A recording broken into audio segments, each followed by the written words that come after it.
గురుదేవో భవ. మానవాళికి అంతా కూడా శాంతి చేకూరాలని, శుభం చేకూరాలని మనందరి కోసం ఇంత అద్భుతమైన కార్యక్రమాన్ని వీళ్ళు ఆర్గనైజ్ చేయడం జరిగింది. ఒక్కసారి అందరికీ కూడా గట్టిగా క్లాప్స్ కొడదామండి. ఇక్కడ మానవాళి అని చెప్తున్నామంటే చెప్పకనే ఇండైరెక్ట్గా మనకు ప్రతి నిమిషం గుర్తు చేయాలని మనందరిని ఏమని పిలుస్తారు? మానవ అని పిలుస్తుంటారు, అంతే కదండి. మానవుడు, మానవ అంటే ఏమి అంటే చెప్పకనే చెప్తున్నారు. ఏంటి నాయనా, నువ్వు పుడుతున్నావు, చనిపోతున్నావు, ఈ చక్రాన్ని మానవ, అలాగే అరిషడ్ వర్గాల్లో ఇరుక్కొని ఉన్నావు, ఇవి మానవ, ఎప్పుడు బాంధవ్యాల్లో ఉండి ఏడుస్తూనే ఉంటావు, ఇవి మానవ అని ఎప్పుడు మనకు గుర్తు చేస్తూనే ఉన్నారు. మరి మానవుడు మాధవుడుగా కావాలంటే ఏం చేయాలి? కేవలం ఒక జ్ఞానం మాత్రమే మనిషిని మార్చగలదు, ఉన్న స్థితి నుంచి ఉన్నత స్థితికి తీసుకెళ్ళగలదు.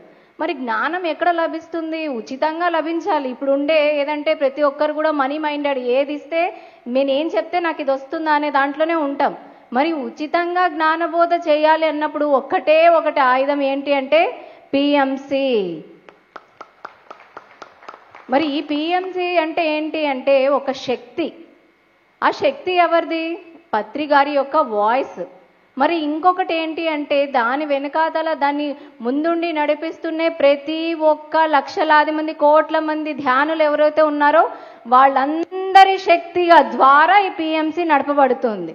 మరి అలాంటి పిఎంసికి మన వంతు బాధ్యతగా మనము కూడా ఒక అడుగు ముందుకు వేయాలి. మన వంతుకి ఇప్పుడు ఏం చేయాలి? మనకు డబ్బులుంటే డబ్బు సంపాదిద్దాం, ఇస్తాం. అలాగే తర్వాత ఇక్కడ సర్వీస్ ఉంది, సర్వీస్ చేద్దాం. లేదంటే పత్రికారి జ్ఞానం ఏదైతే ఉందో వచ్చి అక్కడ వచ్చి పిఎంసి ఛానల్లో వచ్చి చెప్దాం, అంతే కదండి. చిన్న విషయాలు చేయొచ్చు.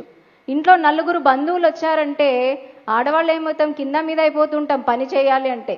మరి అలాంటప్పుడు ఇంతమంది ధ్యానులకి అకామిడేషను, ఫుడ్ అంటే చిన్న విషయం కానే కాదండి. అలాంటి యజ్ఞాన్ని, మహాయజ్ఞాన్ని వీళ్ళు నిర్వర్తిస్తున్నారు. మరి మనం కూడా ఏంటి అంటే ఈ వీడియోస్ ఏవైతే ఉన్నాయో ఫ్రెండ్స్కి పంపిద్దాం, లేకుంటే వాళ్ళందరినీ కూడా ఇన్వైట్ చేద్దామండి. మరి ప్రతి ఒక్కరు కూడా ఇందులో భాగస్వామ్యం కావాలని, మానవుడు మాధవుడుగా కావాలని కోరుకుంటున్నాను. ఇంత అవకాశాన్ని ఇచ్చినందుకు థ్యాంక్ యూ సో మచ్.